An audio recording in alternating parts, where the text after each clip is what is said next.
सौभाग्य दो, धन धान्य दो, सद्बुद्धि दो और ज्ञान दो।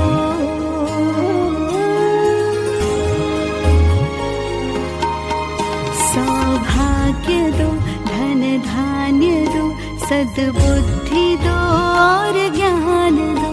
सौभाग्य दो, धन धान्य दो, सद्बुद्धि। रक्तबंध म्हणून रक्तदान शिबिर आपण घेतोय. त्याच्यानंतर दिवाळीच्या दिवसातच घासातला घास हा उपक्रम आपण दिवाळी फराळ बनवतो घरगुती आणि तो आपण डिस्ट्रीब्यूट केलो गेल्या 3 वर्षापासून 21, 22, 23. आणि त्याच्यानंतर वृक्षारोपण, कल्पतरू वृक्षारोपण आपलं असतं. त्या कल्पतरू वृक्षालयाच्या अंतर्गत आपण गेल्या 2 वर्षापासून वृक्षारोपण करतो आहे.